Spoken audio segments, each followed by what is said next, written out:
breaking the ice. Stuff to do while you're waiting for open water. Kind of take the edge off. This video suggesting that you, we'll say, teach somebody about fishing. In this one, I give a seminar on a few early spring bass techniques. So here you go.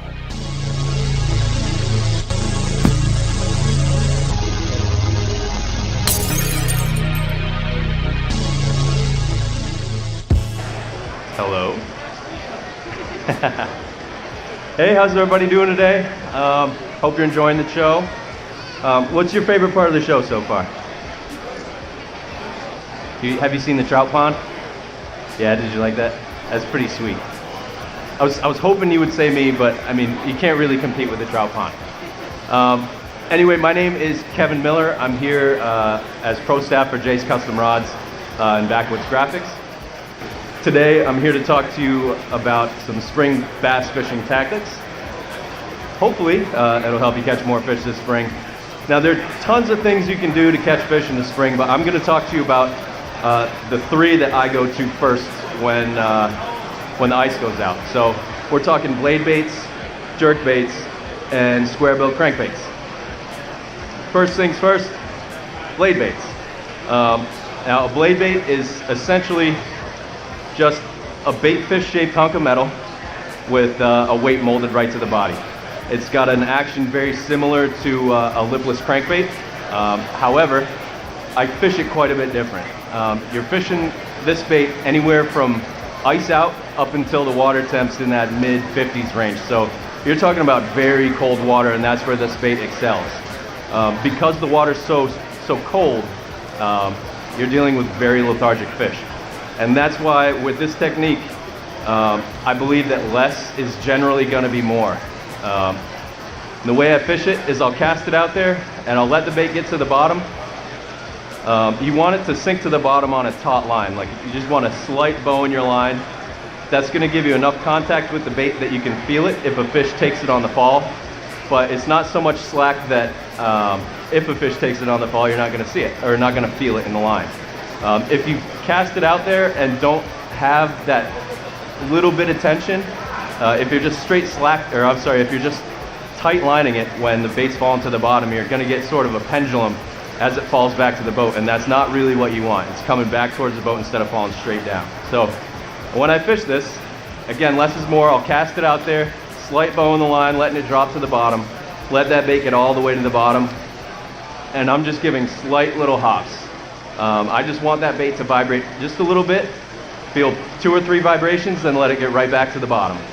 So I'm only lifting it 4 or 5 inches off the bottom each hop, almost like you would fish a jig or a worm.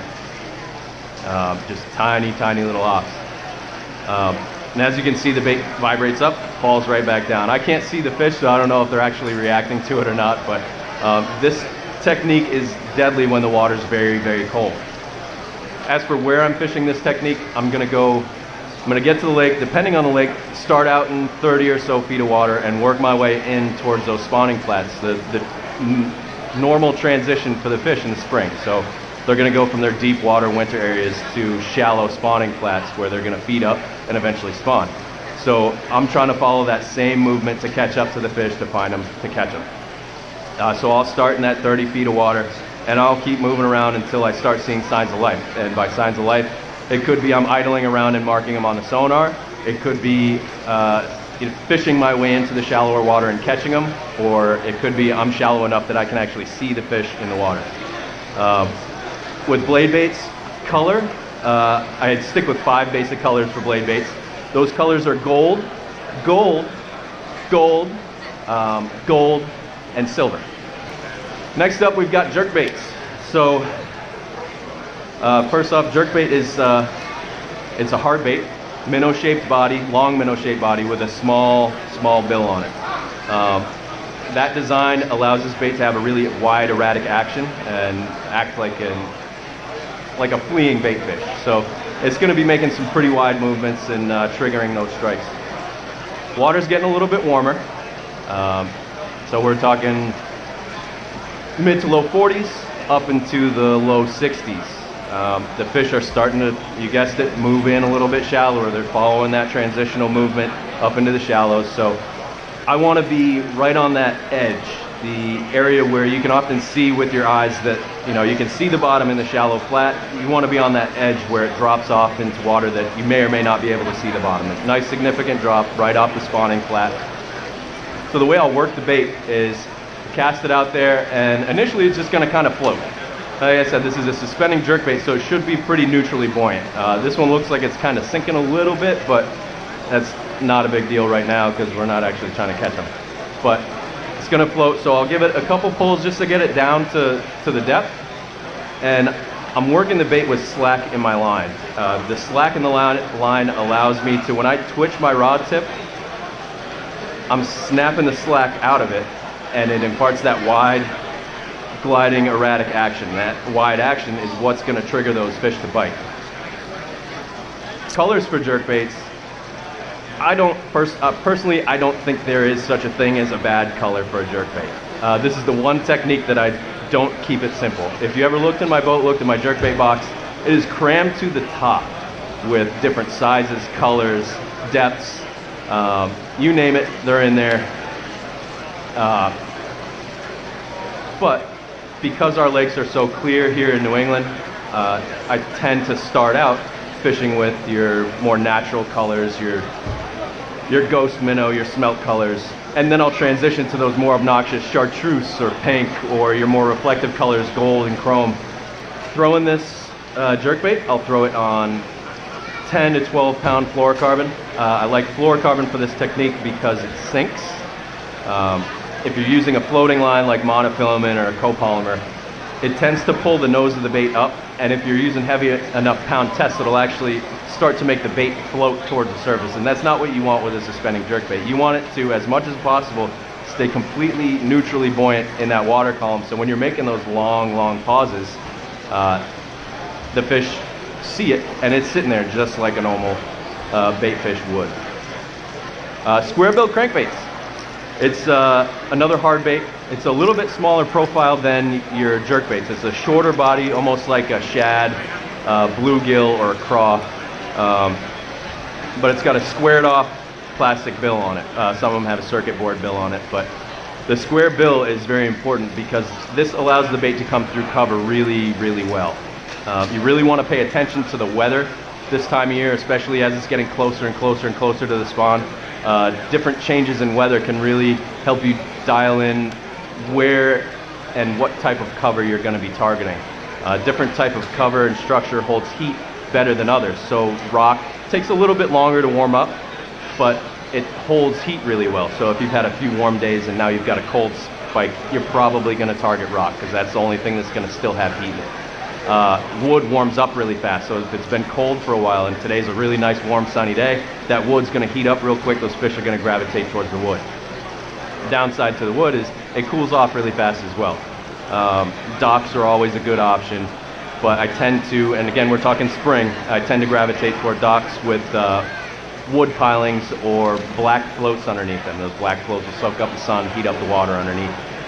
You want to get this bait into the cover. You want to find cover and structure in and around the spawning flats. So any cover and structure in and around the spawning flats is going to be what these fish are holding on as they're feeding up to get ready to spawn, or if they're just taking a break from that transition into the shallow water. Anything as little as like a change of a couple of degrees in water temperature can get these fish to really hold tight to the cover. So that's why you want this thing in there, banging around, knocking off branches, hitting off rocks. Saw that one. You want it deflecting off limbs, tree trunks, blowdowns, rocks, rock piles, everything. You want it in there. I can't stress that enough. You want it in the cover. You might lose a few baits, but you'll catch much more fish and it will be worth it. This bait does another thing for you, and the design of it allows this bait to hunt. And by hunting, what I mean is when I cast it out there, you may not be able to see it from there, but it doesn't just come straight back to me. It doesn't just wobble its way right back to me. This bait will actually glide and shoot off from side to side as it's coming back to the boat. So all on its own, it's got a little bit of an erratic action, but even with that hunting action triggering strikes, I like to add a little bit to it. If I'm fishing just open water, or if there's a little bit of grass, if there's nothing around to bang this bait off of, I'll impart some action to it. So I'll do little pops of the rod tip as I'm retrieving it, or a little bit less aggressive approach if the fish are a little spooky. You can reel it, stop, reel it, stop, reel it, stop. These things give it that erratic action. I mean, you can burn it, slow down, burn it, slow down. So there's a lot of things that you can do. You're getting that same erratic action, but instead of it hitting off of cover, you're doing it with the rod and reel. I haven't talked about rods at all yet. So you might be thinking, you know, he's up there for Jace Rods and hasn't said a word about the rods. That's because I wanted to kind of showcase the versatility of Jace's new Shadow Series rods. As a tournament fisherman, I can carry 20 plus rods in my boat, no problem. But maybe you fish from a canoe or a kayak, or maybe you're a non-boater and you're only allowed to bring 4, 5, 6 rods. So you're limited to the amount of gear you can bring with you. There's 2 rods in the line. There's a 7-foot heavy bait casting rod, fast action. That's what I was throwing the jerkbait and the square bill crankbait on. I handled them both beautifully. And then the blade bait is on the spinning version. It's a 7-foot medium heavy fast action rod.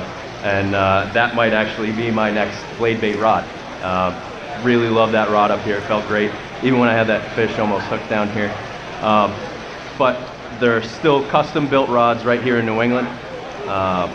Custom components, lightweight, quality built, affordable prices. Show pricing down at the booth. Come check us out. I also have the exact rods that I use for these techniques in the booth if you want to find out more about those as well. Does anybody have any questions? You have any questions? No? Oh, go ahead.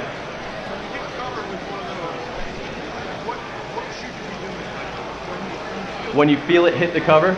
That's a good question. So when you hit cover with the bait, most of the time when people get snagged in cover with a square bill crankbait, it's because they try to power through it, in my opinion. When I feel it hit cover, I'll slow down a little bit. Once I feel like it's deflected off, then I'll speed back up. So give it a little bit. If you're just trying to power it right through there, it's bending branches and whatever. If you feel it hit that branch and just kind of slow down or even stop reeling for a second, it'll either back up or it gives it that slack to make the movement it needs to do to get away. The square bill makes it more weedless because a rounded bill crankbait, when it comes over a branch, that square bill is going to make it tip straight up and it won't rock. So the square bill is going to keep that bait perpendicular to whatever branch or cover it's coming in contact to. A rounded bill it'll come in contact with it and it'll come up and it'll start to tip to the side and it exposes those hooks to whatever branch or cable or brush pile, stump, whatever is there. So square bill crankbait, you come into contact, it starts tilting. I'll slow down the retrieve so it'll allow it to shoot off or float up a little bit. All that. Does that answer the...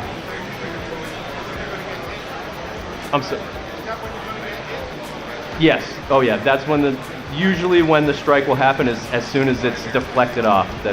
Those are those movements that cause that reactionary bite, that reaction strike.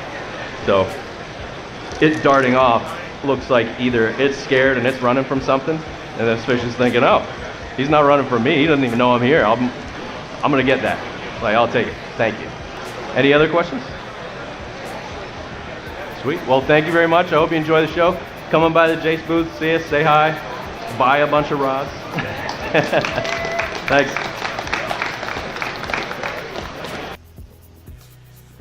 There you have it. I had to cut some parts out. I mean, the seminar itself was half-hour long, so hopefully there were some good points in there that you picked something up. If not, I mean, the whole idea of this video is teach somebody else something about fishing. You love to fish, I love to fish. Why not share that? So thanks for watching. Stay tuned for more Breaking the Ice. Go get them. Videos of things.